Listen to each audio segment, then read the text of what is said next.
ជំរាបសួរជួបគ្នាជាថ្មីនៅកន្លែងថ្មីបងប្អូនទាំងអស់គ្នាថ្ងៃហ្នឹងនាំអ្នកទាំងអស់គ្នាញ៉ាំអីនៅកន្លែងធូរថ្លៃទៀតហើយទីតាំងវិញក៏អត់ទៅឆ្ងាយពីក្នុងក្រុងដែរគឺនៅបឹងកក់យើងនេះឯងហើយនេះគឺជាឈ្មោះហាងរបស់គាត់បងប្អូន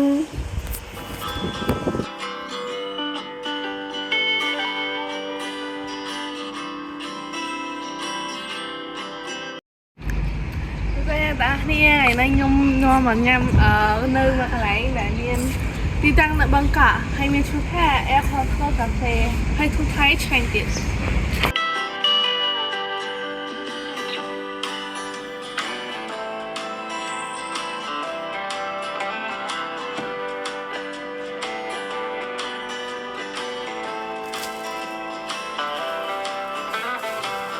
អូខេនេះទាំងអស់គ្នាមានមនុស្សនៅកន្លែងគាត់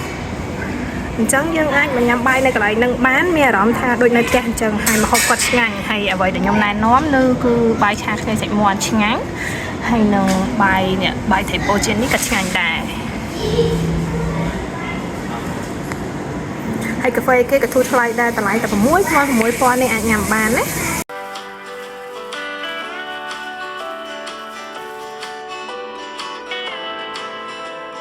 ចង់និយាយថាបុគ្គលិករស់រាយរាក់ទាក់ណាឥឡូវសួរគាត់តិចសិននៅហាងមានអីគេខ្លះចាសួស្ដីនៅខាងរបស់គាត់មានលក់អីគេខ្លះខ្ញុំលក់បាយថ្ងៃបាយព្រឹកមានបាយថ្ងៃចឹងមានន័យថាបាយថ្ងៃក៏លក់នៅម្ហូបនៅដូចគ្នាដែរចុះឃើញហាងរបស់គាត់មានធំហ្មងចាហ្នឹងនៅមិនវិញខ្ញុំអាចនឹងបើកពេលយប់មួយទៀតនៅបើកពេលយប់មានមួយដែរចុះឮថានៅមានក្លឹបទៀតអីបើកក្លឹបហ្នឹងមានយូស៊ីចុះអាហារពេលយប់ហ្នឹងចូលទៅតាហាងខាងនោះមួយទៀតទៅបាទបងបាទពេលយប់គឺមានលក់អីខ្លះលក់ហូបច្រើនបងជារបៀបស៊ុបឬក៏សាច់អាំងមានសាច់អាំងមានស៊ុបមានผงក៏មានទាំងអាហារប្រទៀតបងអូខេអរគុណមិញដូចបានស្ដាប់ខាងបុគ្គលិកគាត់ប្រាប់ហើយហាងរបស់គាត់គឺធំតែគាត់បែងចែកខណ្ឌគ្នាដោយកន្លែងនេះលក់បាយថ្ងៃត្រង់ហើយនិងបាយព្រឹកហើយនៅមួយហៀងខាងនោះមានលក់ជាម្ហូបកំងមានប៊ីយ៉ាមានអីអញ្ចឹងនៅពេលយប់អញ្ចឹងណាហើយនេះម៉ូយពិសេសថ្ងៃហ្នឹង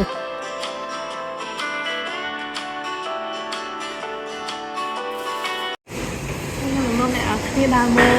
ទីតាំងខ្លួនហ្នឹងតាមឆ្លើយណាមិនសាអូខ្ញុំមិនបាន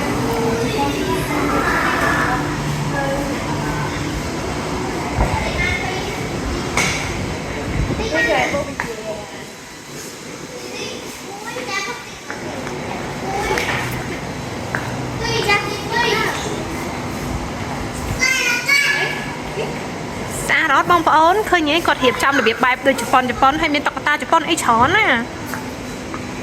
ណែអើមើលឡូយេហើយគឺមានសភៅគេមានបែបបុរាណណាស្អាតអញ្ចឹងអ្នកទាំងអស់គ្នាអាចអញ្ជើញមកបាននៅខាងកន្លែងរបស់គាត់ទីតាំងមាននៅខាងក្នុងនិងខាងក្រៅរបស់គាត់យើងអាចចង់អង្គុយនៅមាត់ផ្លូវក៏បានដែរយើងចង់ខ្យល់អាកាស fresh ឬក៏យើងចង់ចូលមកក្នុងមានម៉ាស៊ីនត្រជាក់ហើយអត់ខ្វះទេប្លង់ថតរូបមានច្រើនមែន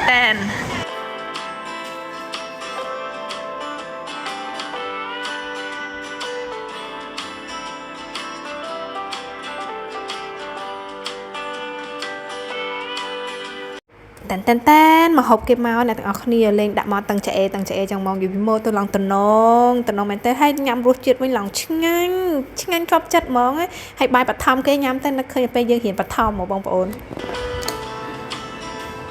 ខ្ញុំនឹងអ្នកអត់គ្នាទៅហាងរបស់គាត់ហើយគាត់បាត់ហើយពេលយប់នេះទៀត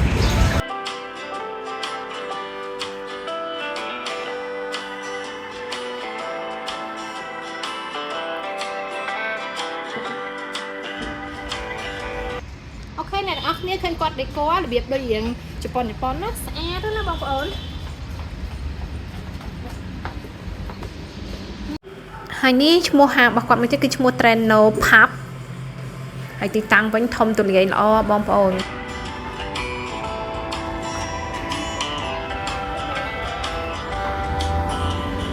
ដូចគាត់មានប្រសាសន៍មិនអញ្ចឹងកន្លែងគាត់នៅពេលយប់មានលក់មានដូចជាសាច់អាំងឬក៏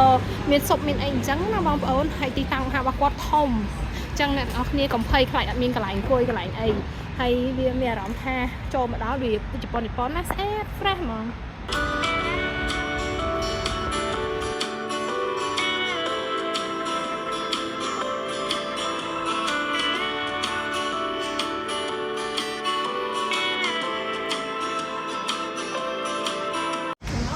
ការដេកហាងរបស់គាត់គឺស្អាតមែនទែន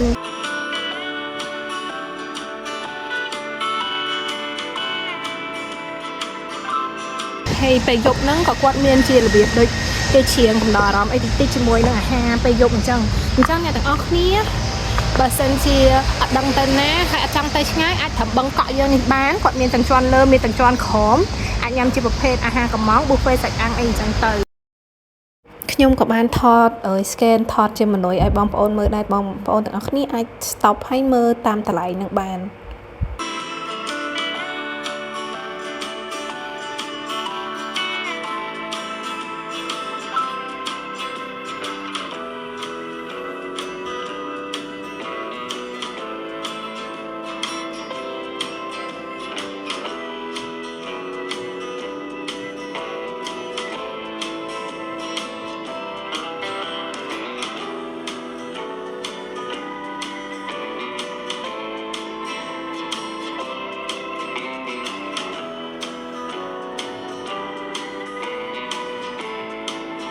ហើយពនាងតូចរបស់ខ្ញុំឃើញមេក្រូតបានទេទៅអង្គុយប៉ក់ហើយច្រៀងទៀត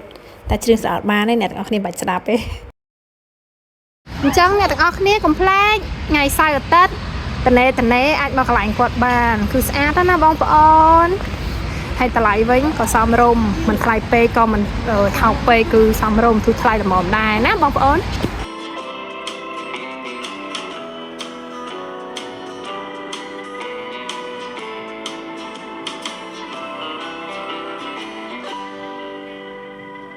អរគុណចំពោះការតាមដានជួបគ្នាជាមួយវីដេអូក្រោយ